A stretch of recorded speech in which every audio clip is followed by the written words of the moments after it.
आज हमें पढ़ना है 9th स्टैंडर्ड के साइंस का एक बहुत इंपॉर्टेंट लेसन है और उस लेसन के न्यूमेरिकल्स को आज हम बहुत सिंपल तरीके से पढ़ने वाले हैं। और वो लेसन है lesson number 11 reflection of light. और इस लेसन्स के न्यूमेरिकल को हमें बहुत सिंपल तरीके से पढ़ना है। तो स्टार्ट से एंड तक आप वीडियो देखोगे तो आपके समझ में आएगा कि न्यूमेरिकल्स बहुत सिंपल को सॉल्व कर रहा है बहुत सिंपल तरीके से। ये पहला न्यूमेरिकल है और एक न्यूमेरिकल को सॉल्व करने का एक तरीका होता है।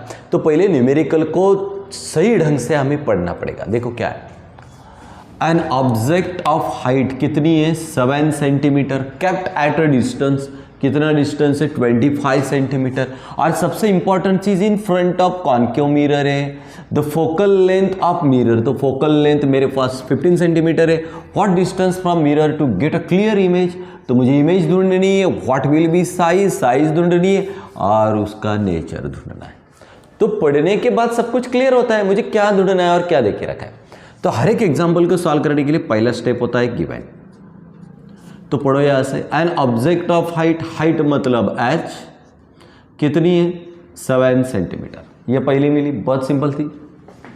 डिस्टेंस, डिस्टेंस मतलब u लेटर से कितना है 25 सेंटीमीटर। यहां ध्यान देना है हमें, डिस्टेंस इज ऑलवेज नेगेटिव। हर एक एग्जाम्पल में न्यूमेरिकल में डिस्टेंस पॉजिटिव होगा तो भी हमें नेगेटिव लेना पड़ेगा। तो ये पॉजिटिव है लेकिन डिस्टेंस ऑलवेज नेगेटिव होता है तो नेगेटिव ले लो। In front of concave mirror है तो फोकल लेंथ मतलब f कितनी है फोकल लेंथ, वहां पे देखो 15।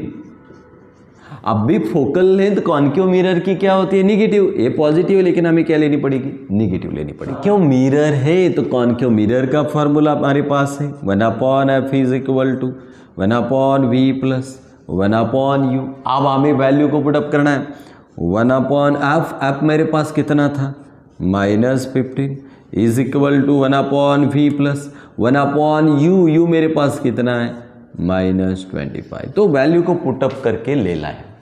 अभी मुझे v को फाइंड करना है बच्चों, तो उसे लिखो 1/v इज इक्वल टू, ये प्लस है इसे अकेले रहना, ये प्लस है यहाँ आने के बाद माइनस होगा। तो यहाँ पे कौन था 1/-15, ये प्लस था यहाँ आने के बाद माइनस होगा तो -1/-25। अब थोड़ा बदलाव करेंगे, अब 1/-15 माइनस माइनस प्लस ऊपर 1/25। अब भी मैथ्स में हमने पढ़ा है डिनोमिनेटर सेम नहीं है, यहाँ पे 15 है यहाँ पे 25।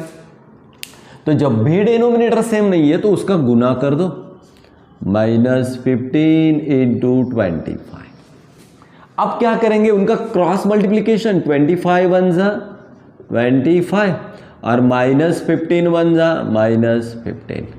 अब भी 25 में से 15 को माइनस करेंगे तो 10 और इन दोनों का गुना कर दो। अब यहाँ पे करके लेंगे 15 इंटू 25 इंटू 15, 5 5 जा 25, 2 बचा, 2 5 जा 10 और 2 12, 0 1 5 5 1 2 1 2 2 5 7 3। तो इसका आंसर मिलेगा 375। एक साइन माइनस है तो माइनस दे दो। तो अभी ये क्या किया था हमने, तो इन दोनों का गुणा किया और उसका आंसर था 375। अब ये वैल्यू किसकी थी बच्चों 1/v की। अभी इन्वर्स करने के बाद v ऊपर जाएगा तो ये भी ऊपर जाएगा। क्या ऊपर गया -375 और नीचे क्या आ जाएगा अभी 10। कैसे निकालेंगे, तो इसे लिखो -375। 10 में 1 0 है तो एक नंबर के बाद 0 दे दो। तो एक नंबर के बाद 0 देने के बाद मुझे v कितना मिला -37.5।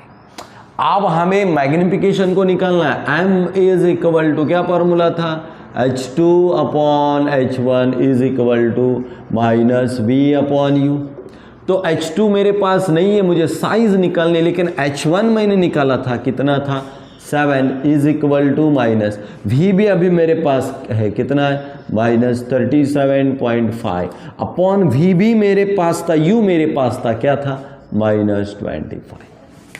अभी आपको लगेगा सर ज़्यादा कुछ किया, आपने ज़्यादा नहीं किया, उसकी वैल्यूज को हमने सिर्फ पुटअप किया है। ये माइनस माइनस कैंसिल हो जाएंगे तो h2/7 इज इक्वल टू -37.5/25।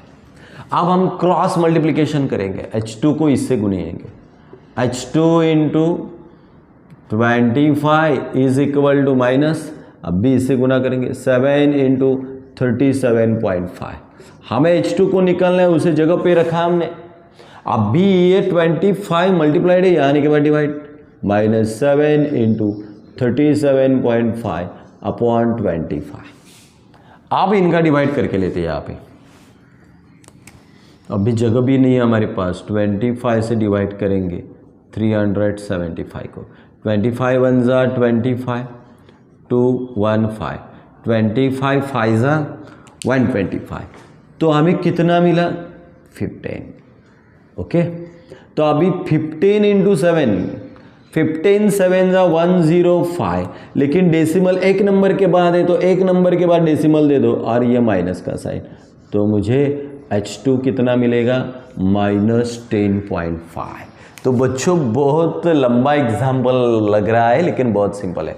पहले हमें क्या करना है मालूम है, अभी ये सॉल्यूशन लिखा है हमने, उसमें वैल्यू को पुटअप करेंगे, minus minus minus minus plus, denominator अलग है तो उनका गुना करेंगे तो 375, और 25 से 15 को माइनस करेंगे तो 10 बचेंगे।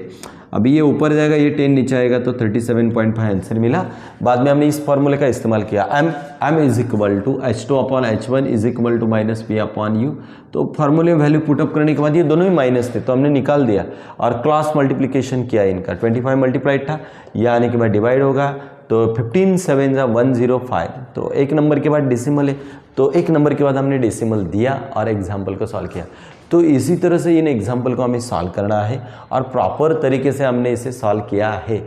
लेकिन ये आपको कैसे आएगा, ज़्यादा से ज़्यादा प्रैक्टिस करनी ही पड़ेगी, तभी आपको ये एग्जाम्पल सॉल्व कर सकते हैं आप लोग भी। ओके, तो अभी ऑब्जर्व कीजिए, बाद में अब प्रैक्टिस करो, प्रैक्टिस करने के बाद आप आसानी से इस न्यूमेरिकल को भी सॉल्व कर सकते हैं। हमने जो सॉल्व किया था उसी न्यूमेरिकल की तरह ही इस न्यूमेरिकल को हमें सॉल्व करना है, लेकिन मैंने थोड़ा शॉर्टकट लिखा है बोर्ड पे, और ये उसी न्यूमेरिकल के स्टेप में हमें इसे भी सॉल्व करना है। तो पहला स्टेप आपको पता है, पढ़ लो।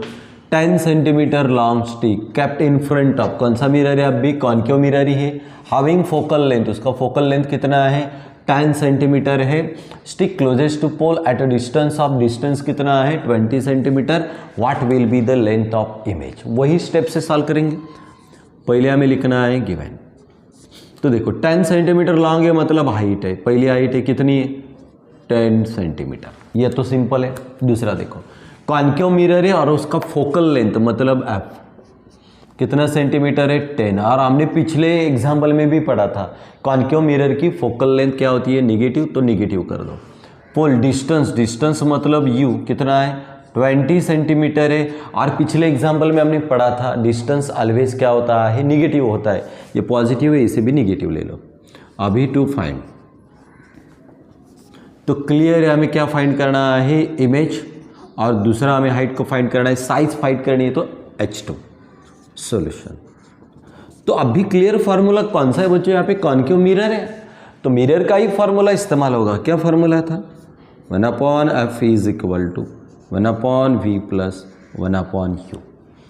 1/f वैल्यू को पुटअप कर दो, कितना है f की value -10 is equal to 1/v plus 1/u, u मेरे पास कितना है -20। उसी स्टेप से सॉल्व करना है, ये निकालना है हमें।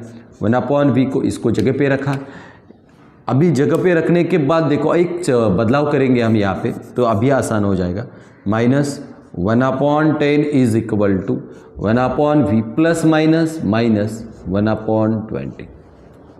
अब देखो बच्चों माइनस प्लस क्या हो जाएगा माइनस, अब हमें सॉल्व करना आसान हो जाएगा। 1/v को हमने जगह पे रखा इज इक्वल टू, ये माइनस है, यहाँ आने के बाद क्या होगा प्लस होगा, तो इसको जगह पे रखा 1/-10, ये माइनस है, यहाँ आने के बाद प्लस होगा 1/20। अब उसी एग्जाम्पल से हम सॉल्व कर रहे हैं, उसी स्टेप से।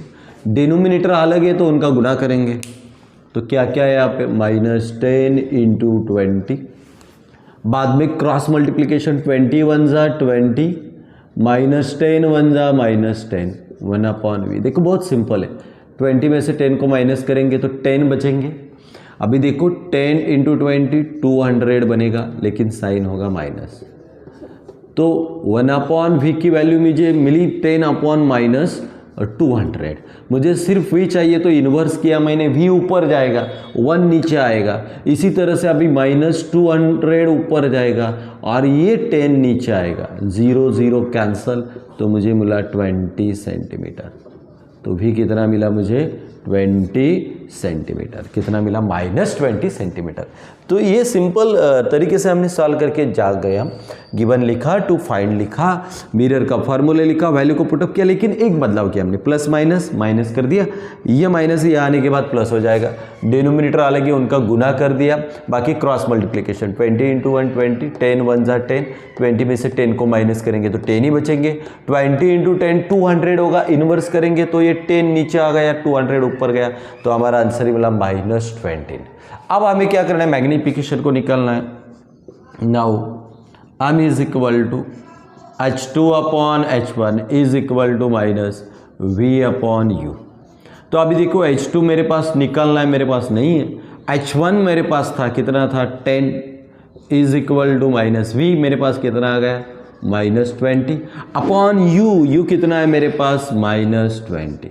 अब बच्चों आपको पूरी तरह से पता है -20 कैंसिल हो जाएंगे, तो यहाँ पे क्या बचेगा h2/10 और वहाँ पे माइनस साइन है, इसके साथ कोई नहीं मतलब 1 है। तो देखो अभी h2 को जगह पे रखेंगे हम, तो ये डिवाइड आ जाने के बाद मल्टीप्लाइड 10 × -1 -10, तो मुझे h2 कितना मिला -10 मिला। तो जल्दी से हमने इसको सॉल्व किया क्योंकि पहला एग्जाम्पल में हमने डिटेल्स में पढ़ा था क्या लिखना था, गिवन लिखना है, टू फाइंड लिखना है, बाद में ये मिरर का फॉर्मूला डालो, उसमें वैल्यू डालो, डिनोमिनेटर सेम नहीं है तो सेम कर दो, तो हमें v मिला। फिर मैग्निफिकेशन के फार्मूले में उसे डालो, -20 कैंसिल, यहाँ पे माइनस साइन, उसके साथ कोई नहीं है मतलब 1 है, 20 × 1 = 10, तो -1 हो जाएगा, तो 10 से -1 को गुना करेंगे तो -10 मिलेगा। और इसका साइज जो है हमें मिल गया -10 सेंटीमीटर, और इसका नेचर होगा रियल इमेज है। कैसा है ये रियल इमेज है, तो इस तरह से रियल और इन्वर्टेड इमेज है, तो इस तरह से हमें फार्मूले का आधार लेके एग्जाम्पल को सॉल्व करना है। और ये यहाँ पे कॉन्केव मिरर है तो मिरर का फार्मूला ही हमें इस्तेमाल करना है। तो इस तरह से आज हमने 2 न्यूमेरिकल को सॉल्व किए और इसमें से एक न्यूमेरिकल बच गया है, उस न्यूमेरिकल को हम अगले वीडियो में इसी तरह से आसान तरीके से सॉल्व कर सकते हैं। नहीं तो आपको पता है अभी किस तरह से सॉल्व करना है, आप इसका आधार लेके भी उस न्यूमेरिकल को भी सॉल्व कर सकते हो।